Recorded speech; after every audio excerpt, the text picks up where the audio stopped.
विद्यार्थियों नमस्कार। स्वागत है सभी का आपके अपने YouTube channel RP study fever में। तो दोस्तों बीएसटीसी और पीटेट की एग्ज़ाम डेट ऑलरेडी घोषित हो चुकी है। 29 अगस्त को आपके जो है पीटेट का एग्ज़ाम होने वाला है और दोस्तों बीएसटीसी का जो एग्ज़ाम है वो होने वाला है आपका 31 अगस्त को, ठीक है ना। तो दोस्तों बहुत कम टाइम आपके पास बचा है। अंतिम दिनों की तैयारी जो है मजबूत करनी है, दुगुनी मेहनत करनी है और पहली ही बार में सिलेक्शन लेना है। दोस्तों सभी विद्यार्थी जुड़ जाइए इस वीडियो में। देखिए शिक्षण अभिरुचि के कुछ इस प्रकार के प्रश्न होंगे जहां पे हम महत्वपूर्ण शिक्षण अभिरुचि के प्रश्नों को सॉल्व करेंगे। सबसे बेहतरीन ऑप्शन किस प्रकार से सेलेक्ट करें, किस प्रश्न में जो है 3 नंबर, 2 नंबर, 1 नंबर और 0 नंबर, इस हिसाब से कौन से ऑप्शन सेलेक्ट करें, सभी की यहाँ पे चर्चा करेंगे। तो दोस्तों जो भी छात्र बीएसटीसी और पीटेट की तैयारी कर रहे हैं जल्दी से ज्वाइन हो जाए, ठीक है ना। शिक्षण अभिरुचि के टीचिंग एप्टीट्यूड के महत्वपूर्ण प्रश्न। तो दोस्तों सभी विद्यार्थी जुड़ जाइए, सभी विद्यार्थी बहुत जल्द हम क्लास को शुरू करने वाले हैं। सभी विद्यार्थी जुड़ जाइए, ज़्यादा लंबी नहीं होने वाली है क्लास, क्योंकि शिक्षण अभिरुचि की जो महत्वपूर्ण प्रश्न है वो इस वीडियो में मैंने सेलेक्ट किया है। परीक्षा के अंतिम दिनों की तैयारी में देखिए दोस्तों जो महत्वपूर्ण है वही आप पढ़ सकते हैं। उसके अलावा आपके पास इतना समय नहीं है कि बाकी किसी भी चीज़ पर जो है, बाकी किसी भी अन्य टॉपिक पे आप चर्चा कर पाए, ठीक है ना। राजस्थान जीके की बेहतरीन तैयारी चल रही है चैनल पे, हिंदी की भी चल रही है, अब टीचिंग एप्टीट्यूड की शुरू हो चुकी है। दोस्तों जैसा कि हम देख रहे हैं सभी विद्यार्थी ज्वाइन हो चुके हैं। दोस्तों मैं आपको ऑप्शन सही करना बताऊंगा, आपको केवल देखना है, समझना है, ठीक है ना। देखना है, समझना है किस प्रकार से ऑप्शनों को सेलेक्ट करते हैं। और दोस्तों शिक्षण अभिरुचि के प्रश्न है ज्यों के त्यों कॉपी करके परीक्षा में पूछे जाते हैं, क्योंकि शिक्षण अभिरुचि में केवल कॉन्सेप्ट आपको समझना पड़ता है। तो दोस्तों without wasting time let's start the video. पहला क्वेश्चन आज की सीरीज का है, विद्यार्थियों को विषय का चयन करना चाहिए, ठीक है ना। आप विद्यार्थी हैं अभी, तो विषय का चयन करने में कौन सी जो है चीज़ का ध्यान रखना चाहिए, ठीक है ना। पहला ऑप्शन है विषय की उपयोगिता के आधार पर, दूसरा है अभिभावकों की इच्छा अनुसार, तीसरा है शिक्षक के दिशा निर्देश के अनुसार, चौथा है उनकी क्षमता व रुचि के अनुसार। देखिए दोस्तों अच्छे से पढ़ लीजिए प्रश्न को। यहाँ पे पूछा गया है विद्यार्थियों को विषय का चयन करना चाहिए, ठीक है ना। विद्यार्थियों को विषय का चयन करना चाहिए। पहला ऑप्शन है विषय की उपयोगिता के आधार पर, दूसरा है अभिभावकों की इच्छा अनुसार। देखिए दोस्तों दूसरा ऑप्शन पहले सबसे पहले देखते हैं, जरूरी नहीं है हम पहले से ही सही करते, दूसरा ऑप्शन देखिए गलत हो जाएगा। देखिए दोस्तों जो विषय आप सेलेक्ट करोगे वो आपके अभिभावकों को थोड़ी पढ़ना है, वो तो पढ़ना है आपको। तो आपके अभिभावकों की इच्छा अनुसार आप कोई विषय कैसे सेलेक्ट कर सकते हैं, बिल्कुल सिंपल सा क्वेश्चन है, ये तो आपका गलत हो जाएगा। सी ऑप्शन कह रहा है दोस्तों शिक्षक के दिशा निर्देश के अनुसार। देखिए दोस्तों शिक्षक के दिशा निर्देश जरूरी है, लेकिन ये जरूरी नहीं है कि जो शिक्षक कहे वही विषय आप चयन करो। मान लीजिए आप 10th के बाद देखिए साइंस में रुचि है और आपका जो शिक्षक कह रहा है नहीं आर्ट्स ले लीजिए आप, तो दोस्तों उनका कहना आप नहीं मानेंगे, तो ये दो ऑप्शन तो आपका गलत हो जाएगा। दोस्तों विषय की उपयोगिता के आधार पर, मतलब कौन सा विषय उपयोगी है और कौन सा अनुपयोगी है ये जानते हो, मतलब ये गलत तो नहीं कह सकते, सही कह सकते हैं। लेकिन दोस्तों इससे भी जो बेहतरीन ऑप्शन होगा, ठीक है ना, वो नंबर 4 वाला ऑप्शन होगा। ये क्या कह रहा है, उनकी क्षमता व रुचि के अनुसार। विद्यार्थी की क्षमता किस विषय में है, उनकी रुचि किस विषय में है, उनका इंटरेस्ट किस विषय में है, ये देखते हुए ही वह जो है अगला विषय या फिर किसी विषय को पढ़ने के लिए सेलेक्ट करेगा। तो दोस्तों यही ऑप्शन आपका बिल्कुल राइट है, जो आपको 3 नंबर दिलाएगा, ठीक है ना, पूरे के पूरे 3 नंबर दिलाएगा। तो देखिए दोस्तों अच्छे से इस प्रश्न को पढ़ लीजिए, कुछ इस प्रकार से आपको आंसर देना है। अगले प्रश्न की ओर बढ़े दोस्तों। अगला प्रश्न है दोस्तों एक हकलाने वाले, मैं छोटा करता हूं ताकि आप आसानी से देख पाए, ठीक है ना। ये पूछ रहा है एक हकलाने वाले छात्रों को किस प्रकार की आप शिक्षा देंगे। मान लीजिए फ्यूचर में आप जो है शिक्षक बनने वाले हैं, चाहे वो बीएसटीसी से बने या फिर बने पीटेट से, ठीक है ना। तो हकलाने वाले छात्रों को किस प्रकार की शिक्षा देंगे, एक टीचर मानते हुए अपने आप को, इसका आंसर आपको देना है। पहला ऑप्शन कह रहा है ऐसे लोगों को शिक्षा देना बेकार है, दूसरा कह रहा है उसके साथ हमदर्दी दिखाएंगे, तीसरा है उचित शिक्षण सामग्रियों की सहायता से पढ़ाएंगे, चौथा है सामान्य रूप से पढ़ाएंगे, ठीक है ना। इसका आंसर देना सभी को। अगर आपने अपने मन में आंसर बैठा लिया तो दोस्तों चलते हैं, मैं इस प्रश्न का सॉल्यूशन निकालता हूँ। पहला ऑप्शन कह रहा है कि हकलाने वाले छात्रों को किस प्रकार शिक्षा देंगे। पहला ऑप्शन ऐसे लोगों को शिक्षा देना बेकार है, क्या आप ऐसा करेंगे? बिल्कुल नहीं दोस्तों, ये तो बिल्कुल 0 नंबर दिलाने वाला ऑप्शन है। शिक्षा देना बेकार क्यों है, बच्चा हकला रहा है जो है, तो आप उसको शिक्षा ही नहीं देंगे, ये तो गलत हो जाएगा। दूसरा कह रहा है उसके साथ हमदर्दी दिखाएंगे, मान लीजिए हाँ हमदर्दी दिखा सकते हैं, गलत हम इसे कह नहीं सकते। तीसरा कह रहा है उचित शिक्षण सामग्रियों की सहायता से पढ़ाएंगे, ये भी बिल्कुल सही है।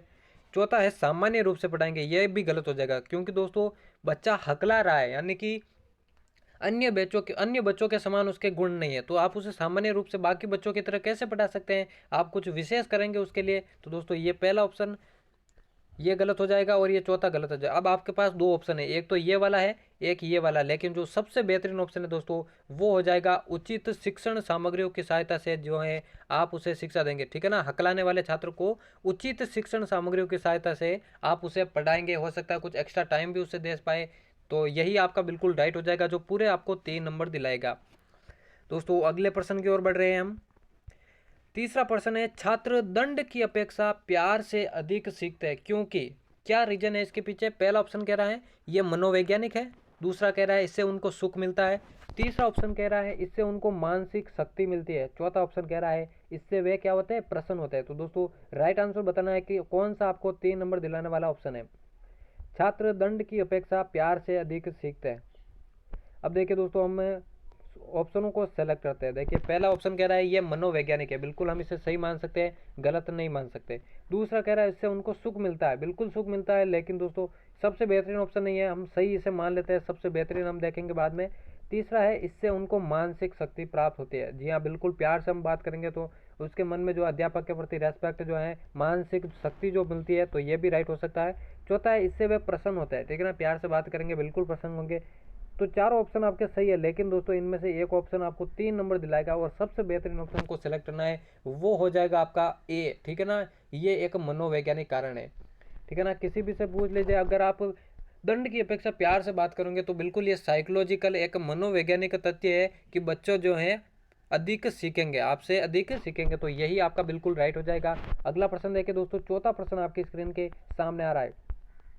वर्तमान शिक्षा का आधारभूत उद्देश्य, जो मेन उद्देश्य होना चाहिए वर्तमान शिक्षा का, क्या होना चाहिए। पहला है परमार्थ एवं मोक्ष की प्राप्ति, दूसरा व्यवसाय कौशलों की प्राप्ति, तीसरा है जागृति उत्पन्न करने का साधन, चौथा है व्यक्तित्व निर्माण का साधन। राइट आंसर बताना दोस्तों, परीक्षा में कई बार ये पूछा गया है, ज्यों के त्यों ये प्रश्न वापस पूछ लेते हैं। वर्तमान शिक्षा का आधारभूत उद्देश्य बात करें इस ऑप्शन के, तो देखिए दोस्तों पहला ऑप्शन कह रहा है परमार्थ एवं मोक्ष की प्राप्ति, बिल्कुल ये तो गलत हो जाएगा, क्योंकि शिक्षा का उद्देश्य केवल मोक्ष प्राप्ति नहीं है, ठीक है ना। मोक्ष तो आप वैसे भी प्राप्त कर लोगे बिना शिक्षा के ही, तो ये तो बिल्कुल गलत हो जाएगा। दूसरा कह रहा है व्यवसाय कौशलों की प्राप्ति, बिल्कुल दोस्तों शिक्षा के माध्यम से हमें व्यवसाय में कुशलता प्राप्त करनी होगी, तो इसे हम गलत नहीं मान सकते। तीसरा कह रहा है जागृति उत्पन्न करने का, ये तो आपको 0 नंबर दिलाएगा, ठीक है ना, ये 0 नंबर वाला है। तीसरा कह रहा है जागृति उत्पन्न करने का साधन, ठीक है ना, जागृति उत्पन्न मतलब जो अवेयरनेस है लोगों में वो जागृत करना, बिल्कुल हम गलत नहीं मान सकते। और चौथा ऑप्शन कह रहा है कि व्यक्तित्व निर्माण करना का साधन, तो दोस्तों सबसे बेहतरीन ऑप्शन यही होगा, ठीक है ना। वर्तमान शिक्षा का जो आधारभूत उद्देश्य होना चाहिए, व्यक्तित्व का विकास किस प्रकार से किया जा सके, उसके सर्वांगीण विकास किस प्रकार से किया जा सके, वही उसका आधारभूत उद्देश्य होना चाहिए। तो दोस्तों यही आपका बेहतरीन ऑप्शन है, 3 नंबर दिलाने वाला। अगला प्रश्न आपके स्क्रीन के सामने आ रहा है। दोस्तों जिन्होंने अभी तक लाइक नहीं किया तो लाइक कर दीजिए, जो पहली बार जुड़े हैं वो चैनल को सब्सक्राइब कर दीजिएगा, क्योंकि बेहतरीन तैयारी आज से आपको देखने को मिलेगी इस चैनल पर। पांचवा है प्रभावी संप्रेषण को लोग, पहला ऑप्शन है आनंद लेंगे, दूसरा है स्वीकार करेंगे, तीसरा दूसरों तक पहुंचाएंगे, चौथा है इसके बारे में सोचेंगे। बताइए राइट आंसर बताइए। प्रभावी संप्रेषण को लोग बात करें दोस्तों, इसका जो राइट आंसर हो जाएगा, बिल्कुल सिंपल सा क्वेश्चन, इसमें समझाने वाली कोई बात नहीं है, उसे हम जो व्यक्ति है वो स्वीकार कर लेंगे, बिल्कुल सिंपली से इसे स्वीकार कर लेंगे, क्योंकि संप्रेषण कैसा है, प्रभावी संप्रेषण है, ठीक है ना। उसका आनंद लेंगे, लेकिन ये 3 नंबर दिलाने वाला ऑप्शन नहीं है। दूसरों तक पहुंचाएंगे, नहीं दोस्तों ये गलत हो जाएगा, क्योंकि वो पहले खुद इसे स्वीकार करेंगे, अच्छा है, तो बाद में वो दूसरों को इस तक पहुंचाएंगे, तो ये तो गलत हो जाएगा। चौथा है इसके बारे में सोचेंगे, बिल्कुल गलत हो जाएगा। प्रभावी संप्रेषण है और उसके बावजूद आप जो है उसके बारे में सोचेंगे, तो ये भी गलत हो जाएगा। सबसे बेहतरीन यही ऑप्शन है, स्वीकार करेंगे, सबसे पहले आप उसे स्वीकार करेंगे, बाद में उसके बारे में आप सोचेंगे।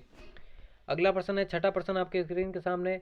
अध्यापन कार्य के बारे में मुझे यह बात अच्छी लगती है, कौन सी बात अच्छी लगती है, कि यह सर्वाधिक शांतिपूर्ण कार्य है। देखिए मैं छोटा कर रहा हूँ क्योंकि आपको बेहतरीन तरीके से दिख सके।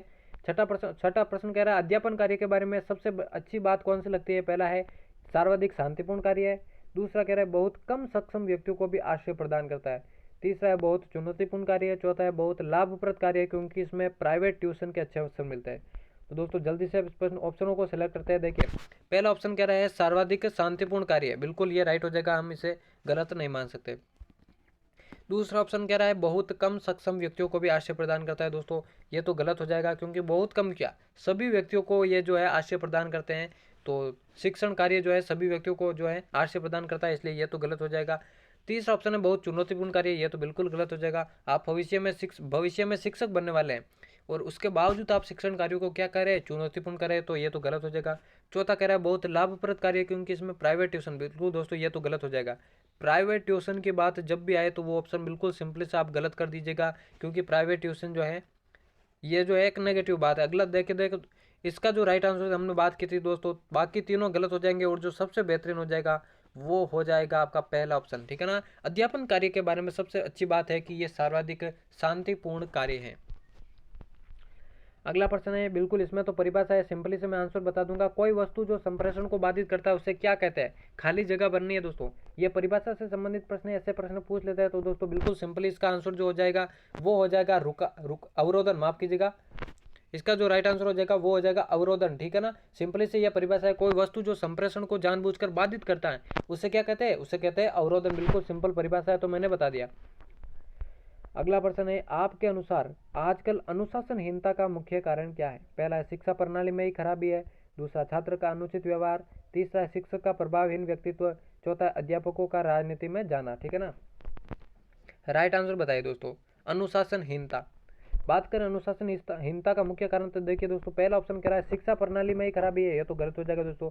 ऐसे कैसे शिक्षा प्रणाली में खराबी है, शिक्षा बहुत अच्छी चल रही है वर्तमान शिक्षा प्रणाली। दूसरा छात्र का अनुचित व्यवहार, देखिए दोस्तों छात्र का व्यवहार अनुचित हो या उचित हो ये किस पर डिपेंड करता है, ये डिपेंड करता है अच्छे शिक्षक पे। तो दोस्तों अच्छे शिक्षक वाला ऑप्शन यही राइट हो जाएगा। शिक्षक का अगर प्रभावहीन व्यक्तित्व होगा तो वही छात्रों के अनुचित व्यवहार या व्यवहार का उत्तरदायित्व होगा। यहाँ पे देखिए ये वाला गलत हो जाएगा, ये वाला गलत हो जाएगा। चौथा ऑप्शन कह रहा है अध्यापकों का राजनीति में जाना, बिल्कुल ये अनुशासनहीनता का मुख्य कारण। लेकिन दोस्तों सबसे बेहतरीन ऑप्शन यही होगा, शिक्षक का प्रभावहीन व्यक्तित्व जो है अनुशासनहीनता का क्या है, मुख्य कारण है। तो दोस्तों चलते हैं अगले प्रश्न की ओर। नमा प्रश्न देखिए आपके बीएसटीसी 2016 में पूछा गया है, बिल्कुल सिंपली आपको आंसर देना है। वार्षिक परीक्षा प्रणाली में सुधार के प्रयास की आवश्यकता है, यानी कि जो वार्षिक परीक्षा होती है आपके साल के अंत में, तो उसमें सुधार प्रयास की क्या आवश्यकता है, कौन से आपको इंप्रूवमेंट्स उसमें करने पड़ेंगे। पहला है मूल्यांकन प्रक्रिया में, दूसरा है समय प्रणाली में, तीसरा है लिखित और प्रायोगिक प्रक्रिया में, कार्यों में, चौथा है रिपोर्ट कार्ड में। राइट आंसर बताएं दोस्तों। इस प्रश्न के राइट आंसर की बात करें, देखिए पहला ऑप्शन कह रहा है मूल्यांकन प्रक्रिया में, और यही इसका राइट आंसर हो जाएगा दोस्तों। मूल्यांकन प्रक्रिया में यानी कि बच्चों का मूल्यांकन किस प्रकार से करते हैं उसमें सुधार होना चाहिए, ठीक है ना। समय प्रणाली बिल्कुल ये तो सही होगा, इसमें सुधार करने की कोई आवश्यकता नहीं है। लिखित और प्रायोगिक कार्यों में ये भी सही चल रहे हैं, इसमें भी कोई कार्य सुधार करने की जरूरत नहीं है, और रिपोर्ट कार्ड में तो कोई है ही नहीं। तो दोस्तों आपको जो सुधार की आवश्यकता है वो है मूल्यांकन प्रक्रिया में, तो यही आपका 3 नंबर दिलाने वाला ऑप्शन हो जाएगा। 10वां प्रश्न कह रहा है, एक अध्यापक की मुख्य शैक्षिक योग्यता कौन सी है, ठीक है ना। अध्यापक की मुख्य शैक्षिक योग्यता, पहला है शिक्षण शास्त्र का ज्ञाता, दूसरा है विषय पर अधिकारिता, तीसरा अभिव्यक्ति में प्रवाह, चौथा है ज्ञान पिपासा। राइट आंसर बताना दोस्तों। एक अध्यापक का मुख्य शैक्षिक योग्यता पूछिए, यहाँ पे मुख्य बतानी है। इसका आंसर देखें तो दोस्तों पहला ऑप्शन कह रहा है शिक्षण शास्त्र का ज्ञाता, बिल्कुल इसे हम गलत नहीं मान सकते हैं, शिक्षण शास्त्र का ज्ञाता होना चाहिए एक अध्यापक। दूसरा कह रहा है विषय पर अधिकारिता, ये भी सही है दोस्तों। तीसरा कह रहा है अभिव्यक्ति में प्रवाह, यानी कि अपनी बात बच्चों तक किस प्रकार से पहुंचाई जा सकती है उसमें प्रवाह होनी चाहिए, तो उसे अभिव्यक्ति कहते हैं, यह भी आपका राइट हो सकता है। चौथा है ज्ञान पिपासा, तो दोस्तों ज्ञान पिपासा मतलब अधिक से अधिक ज्ञान अर्जन करना चाहिए, तो यह भी बिल्कुल शिक्षक की योग्यता। लेकिन सबसे बेहतरीन ऑप्शन को आपको सेलेक्ट करना है, वो है विषय पर अधिकारिता। विषय पर अधिकारिता ये किसी शिक्षक को जो है अलग बनाती है सबसे। शिक्षक अपने विषय पर अगर उसको ज्ञान हो तो वो अधिक अच्छी तरह से जो है अपने विद्यार्थियों को बता सकता है, तो यही अध्यापक की मुख्य यहाँ पे शैक्षिक योग्यता के बारे में पूछा है, ठीक है ना। शैक्षिक योग्यता यही होगी, विषय पर अधिकारिता। 11वां प्रश्न है, एक अध्यापक में नेतृत्व क्षमता होनी चाहिए, ठीक है ना। क्यों होनी चाहिए, कक्षा की समस्याओं के समाधान हेतु, विद्यार्थियों के नियंत्रण हेतु, योजना क्रियान्वयन हेतु, शिक्षण को गति देने हेतु, ठीक है ना। अध्यापक के में नेतृत्व, पहला कक्षा की समस्याओं के समाधान हेतु। दोस्तों नेतृत्व क्षमता के बारे में पूछा है, तो ये कक्षा की समस्याओं के समाधान हेतु नहीं पूछा गया, ठीक है ना, तो ये तो आपका गलत हो जाएगा। दूसरा विद्यार्थियों के नियंत्रण हेतु, बिल्कुल नेतृत्व होना चाहिए विद्यार्थियों के नियंत्रण करने के लिए, ये राइट हो सकता है। तीसरा योजना क्रियान्वयन हेतु, ये भी राइट हो सकता है, योजनाओं की क्रियान्विति के लिए, उनकी एग्जीक्यूशन के लिए, तो ये भी राइट हो सकता है। लेकिन दोस्तों सबसे बेहतरीन ऑप्शन होगा आपको शिक्षण को गति देना हेतु, क्योंकि एक अध्यापक का जो प्रमुख कार्य होता है वो शिक्षण कार्य होता है, चाहे वो नेतृत्व के अंतर्गत हो, चाहे पढ़ाई या अधिगम से रिलेटेड हो, तो यही आपका राइट ऑप्शन हो जाएगा। शिक्षण को गति देना हेतु, यही एक अध्यापक में नेतृत्व क्षमता का गुण होना चाहिए, ये आपको 3 नंबर दिलाएगा। 12वां प्रश्न कह रहा है प्राथमिक स्तर पर शिक्षण की सर्वोत्तम विधि कौन सी है। दोस्तों सिंपल सा क्वेश्चन, इसमें समझाने की जरूरत नहीं है। पहला व्याख्यान विधि, दूसरा खेल विधि, तीसरा परियोजना विधि, चौथा है प्रदर्शन विधि। दोस्तों ऐसा प्रश्न अगर आपसे पूछा जाए प्राथमिक स्तर पर शिक्षण की सर्वोत्तम विधि, तो वो हो जाएगी आपकी खेल विधि। प्रत्यक्ष रूप से खेल खिलाकर जो है आप सर्वोत्तम विधि है ये शिक्षण की, तो ऐसा प्रश्न है तो सिंपली आपको यही ऑप्शन सेलेक्ट करना है। 13वां प्रश्न कह रहा है एक अध्यापक को सहायक शिक्षण सामग्री का उपयोग करना चाहिए, ठीक है ना। सहायक शिक्षण सामग्री मतलब खेल खिलवाना, उनको कोई जो है प्रोजेक्ट तैयार करना या फिर प्रतियोगिता तैयार करवाना, तो सहायक शिक्षण सामग्री का उपयोग क्यों करना चाहिए। पहला शिक्षण को रुचिकर बनाने हेतु, दूसरा दृश्य अनुभव प्रदान करने हेतु, तीसरा शिक्षण को प्रभावी बनाने हेतु, चौथा है अध्यापक का कार्यभार कम करने हेतु। देखिए दोस्तों पहला ऑप्शन कह रहा है शिक्षण को रुचिकर बनाना है, तो बिल्कुल ये राइट हो जाएगा, हम गलत नहीं कह सकते। दूसरा दृश्य अनुभव प्रदान करने, तो जब सहायक शिक्षण सामग्री की बात करोगी तो दोस्तों खेल विधि के माध्यम से, प्रोजेक्ट के माध्यम से, प्रतियोगिता के माध्यम से आप प्रत्यक्ष अनुभव प्राप्त करेंगे, जो देखकर दूसरों को देखकर अनुभव प्राप्त करेंगे, बिल्कुल ये भी राइट हो सकता है। तीसरा शिक्षण को प्रभावी बनाना है, तो ये भी राइट हो सकता है बिल्कुल। चौथा कह रहा है अध्यापक का कार्यभार कम करना है, तो बिल्कुल दोस्तों ये तो गलत हो जाएगा। अध्यापक का कार्य है और आप उसे कम करने की बात कह रहे हैं, तो ये तो बिल्कुल गलत हो जाएगा। जो अध्यापक के हित में हो ऐसी कोई भी बात जो है वो आपके सही नहीं होगी। दोस्तों ये आपको 0 नंबर दिलाएगा। सबसे बेहतरीन ऑप्शन है शिक्षण को रुचिकर बनाना है, तो क्योंकि केवल शिक्षण कार्य से जो है विद्यार्थी बोर हो जाते हैं, क्या होते हैं बोर हो जाते हैं, तो हम शिक्षण सहायक शिक्षण सामग्री के माध्यम से शिक्षण को और रुचिकर बना सकते हैं, जिससे विद्यार्थियों का क्या बढ़े, इंटरेस्ट बढ़े शिक्षण सामग्री में। अगला प्रश्न है दोस्तों बालक के विकास में योगदान होता है, ठीक है ना। पहला है अच्छे विद्यालय का, दूसरा है पाठ्य पुस्तकों का, तीसरा है धनवान माता पिता का, चौथा योग्य व समर्पित शिक्षक का। दोस्तों इसमें सबसे पहले मैं बताता हूँ राइट आंसर। इसका जो राइट आंसर हो जाएगा वो हो जाएगा योग्य एवं समर्पित शिक्षक का। अब क्यों हुआ मैं बता रहा हूँ। देखिए अच्छे विद्यालय का, अच्छा विद्यालय कब होता है, जब उसमें योग्य व समर्पित शिक्षक हो, ठीक है ना, तभी वो एक अच्छा विद्यालय होता है। तो केवल अच्छे विद्यालय से बालकों का विकास नहीं होता है, ठीक है ना, उसमें अच्छे शिक्षक भी होना चाहिए। दूसरा कह रहा है पाठ्य पुस्तकों।